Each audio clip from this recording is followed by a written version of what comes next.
तमीज से बात करिए, मैं सीनियर हूं आपका। और अब संदीप भैया छोटे नौकर लग रहे हैं। नमस्कार, बिहार तक देख रहे हैं आप। मैं हूं आपके साथ इंद्र मोहन। बिहार की राजनीति में आज भले ही पूरे दिन सुर्खियों में ये रही कि नीतीश कुमार ने 1,20,000 से ज़्यादा शिक्षकों को नियुक्ति पत्र बांटा, लेकिन इससे भी ज़्यादा अगर आप देखें तो जिस खबर ने सुर्खियां बटोरी वो ये कि लोकसभा चुनाव को लेकर नीतीश कुमार का दर्द एक मंच से झलका। दर्द ऐसा जिसमें उन्होंने साफ साफ कहा कि कांग्रेस पार्टी से उनकी नाराजगी क्यों है। क्या कांग्रेस पार्टी उनका साथ नहीं दे रही? क्या इंडिया गठबंधन के अंदर कांग्रेस पार्टी उनसे नाराज चल रही है? इस पूरी खबर को मैं आपको समझाऊं उससे पहले नीतीश कुमार का वो बयान आप सुनिए, फिर आप पीछे की पूरी कहानी भी बताऊंगा। एकजुट होइए और जो देश के इतिहास को बदल रहे हैं उसको बचाइए, और इनसे मुक्ति पाना है तो इसलिए सब एकजुट होकर के लड़िए। तो इसके लिए पटना में भी मीटिंग हुई, अन्य जगहों पर भी मीटिंग हुई, और उसके बाद ये तय हो गया कि भाई एक INDIA, Indian national developmental inclusive alliance का गठन किया गया, इसका नामकरण किया गया है। अब ये तो हो ही गया, अब तेजी से हो, लेकिन अभी तो काम ज़्यादा नहीं हो रहा। अभी 5 जगह विधानसभा का चुनाव है, तो ये कांग्रेस पार्टी तो उसी में ज़्यादा इंटरेस्टेड है। तो अभी तो जिसको हम लोग कांग्रेस पार्टी को आगे बढ़ाने के लिए हम लोग सब एकजुट होकर काम कर रहे थे, लेकिन अभी उनको कोई ये सब चीज़ की चिंता है नहीं। अभी तो लगे हुए हैं 5 राज्य के चुनाव में, इसलिए 5 राज्य का चुनाव होगा, उसके बाद अपने सबको बुलावेंगे। आजकल कभी कोई चर्चा नहीं हो रही।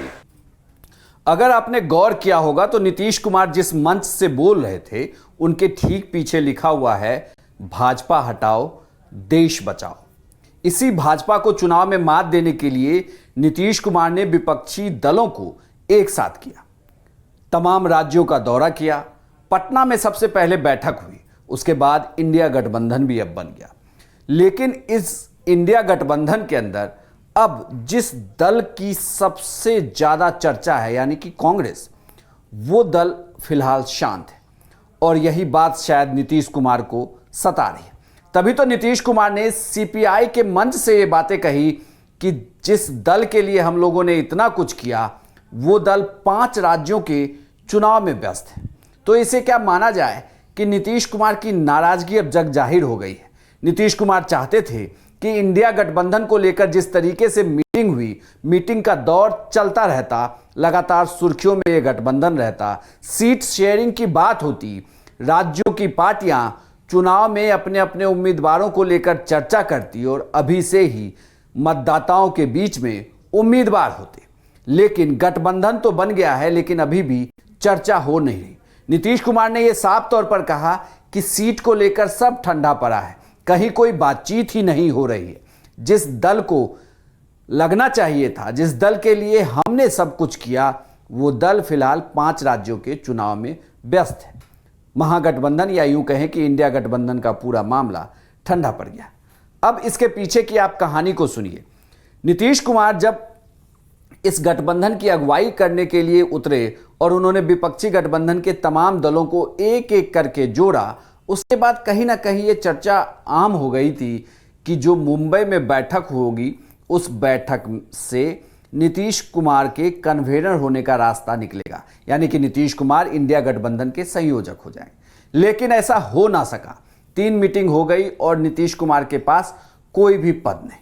इतना ही नहीं, एक और चीज हुई कि बैठकों को लेकर यह कहा जा रहा है कि नीतीश कुमार को लेकर कई पार्टियों की सहमति थी, लेकिन अगर किसी ने विरोध किया उस मीटिंग के अंदर तो यह कहा जा रहा है कि वो कांग्रेस पार्टी थी, क्योंकि उसे लगता था कि अगर किसी को पोस्टर बॉय बनाया जाए इंडिया गठबंधन का, तो जो सामने जिस गठबंधन से चुनाव में वो भिड़ेंगे वो उन पर अटैक कर सकते हैं और लगातार मतलब राजनीतिक हमले शुरू होंगे। तो बेहतर है कि किसी को पोस्टर ना बनाया जाए, सभी पार्टियां अपने अपने राज्य में मेहनत करेंगी, चुनाव लड़ेंगी और फिर जो जब जीत के आएंगे तो फैसला होगा। और इसी के तहत नीतीश कुमार को पीछे कर दिया गया। लेकिन इसके पीछे की राजनीतिक जानकारों की अगर आप माने तो इसके पीछे की कहानी कुछ और है, क्योंकि नीतीश कुमार पर कोई दाग नहीं। नीतीश कुमार बीजेपी के साथ भी रहे और नीतीश कुमार को लेकर शिवसेना समेत कई पार्टियां जो थी वो सहज थी। अगर नीतीश कुमार का नाम आगे बढ़ता तो ये पार्टियां मान जाती। ऐसे में कांग्रेस के लिए मुश्किल होती, क्योंकि ममता बनर्जी समेत कई और दल थे जो शायद कांग्रेस के नाम पर एक बार को नहीं मानते। तो ऐसे में नीतीश कुमार के लिए रास्ता आसान होता, लेकिन कांग्रेस ऐसा चाहती नहीं।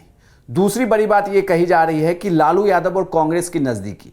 लालू यादव की पार्टी आरजेडी भले ही बिहार में महागठबंधन के साथ हो, नीतीश कुमार के साथ हैं, उनके साथ कांग्रेस भी इस गठबंधन में बिहार में है, लेकिन यह कहा जाता है कि लालू यादव का दिल गांधी परिवार के लिए खूब धड़कता है। लालू यादव राहुल गांधी की चर्चा उन्होंने हर एक मीटिंग में की, और इतना ही नहीं, जब राहुल गांधी लालू यादव से मिलने के लिए उनके घर पे गए, लगातार मुलाकात होती रही और हर मंच पे अभी भी लालू यादव राहुल का जिक्र जरूर करते हैं। तो इससे भी नीतीश कुमार को असहजता होती है, नीतीश कुमार को ये नज़दीकी भी शायद चुभ रही है। तभी उन्होंने जब सीपीआई के मंच पर वो बोलने के लिए आए तो उन्होंने कांग्रेस का जिक्र कर दिया, और कांग्रेस का जिक्र करते हुए उन्होंने इंडिया गठबंधन का किसी दिशा में आगे नहीं बढ़ने का भी जिक्र किया। इस बयान के इतने ही मायने नहीं है, बल्कि यह भी कहा जा रहा है कि नीतीश कुमार ने आज का ही दिन क्यों चुना। क्यों नीतीश कुमार ने उस दिन को चुना जब बिहार में 1.25 लाख शिक्षकों को नियुक्ति पत्र बांटे जा रहे थे। उस दौरान अगर उन्होंने इंडिया गठबंधन पर यह बयान दिया तो इसके पीछे की भी कहानी यह है कि ठीक एक दिन पहले नीतीश कुमार जब कार्यक्रम में थे, उस दौरान उनके साथ आरजेडी के एक मंत्री आलोक मेहता भी बैठे हुए थे। तभी उन्होंने ये कहा था कि कोई भी पार्टी किसी भी काम की क्रेडिट ना ले, बल्कि आपको यह कहना है कि यह काम बिहार सरकार ने किया। और आज जब सीपीआई के मंच से नीतीश कुमार ने कांग्रेस का जिक्र किया और कांग्रेस से अपनी नाराजगी जताई, तो यह कहा जा रहा है कि इनडायरेक्ट उन्होंने आरजेडी तक यह मैसेज जरूर दे दिया है कि आप भले ही बात करिए, लेकिन इंडिया गठबंधन में या तो आप जिस तरीके से सीट शेयरिंग, सीटों के फॉर्मूले को लेकर बातचीत होनी है, उस गति को तेज करिए, वरना इस गठबंधन के अंदर मुश्किलें बहुत आम हैं। हालांकि जब सीपीआई के मंच पे थे, उनके सामने जब बड़ी जनता थी, सीपीआई के कार्यकर्ता जुटे हुए थे, लेकिन इसी दौरान नीतीश कुमार ने यह भी कहा कि उनका लेफ्ट के साथ पुराना रिश्ता रहा है और उन्होंने ये भी विश्वास दिलाया कि आने वाले चुनाव में वो साथ देंगे। चूंकि बिहार में 40 सीटों पर इंडिया गठबंधन अपना उम्मीदवार उतारेगा, जिसमें 6 पार्टियां जो है वो महागठबंधन में। ऐसे में मुश्किल ये भी है कि सीटों का बंटवारा होगा कैसे। हालांकि लालू यादव ने ये कहा कि वो कुर्बानी देने के लिए तैयार हैं, लेकिन लालू यादव के पास कोई भी सांसद नहीं, तो ऐसे में वो कुर्बानी देंगे किसकी। और नीतीश कुमार की पार्टी के पास 16 सांसद हैं, तो सवाल ये भी उठने लगा है कि नीतीश कुमार को क्या बड़ी कुर्बानी देनी होगी बिहार में, क्योंकि कांग्रेस की अगर डिमांड बढ़ती है, अगर कांग्रेस को लालू यादव अपने साथ लेकर एक बड़ा हिस्सा दिलवा देते हैं तो मुश्किल नीतीश कुमार के लिए भी होगी। और यही बात नीतीश कुमार आज मन से कह रहे थे और यही पॉलिटिकल प्रेशर भी वो देने की कोशिश कर रहे थे। अब देखना होगा कि इस पॉलिटिकल प्रेशर का और इस नाराजगी का क्या हल निकलता है, क्योंकि लालू यादव अभी भी बीच की कड़ी के तौर पर लगातार काम कर रहे हैं। आपको यह जानकारी कैसी लगी हमें कमेंट बॉक्स में लिखकर जरूर बताइएगा, और बिहार की तमाम खबरों के लिए आप देखते रहिए सिर्फ बिहार तक।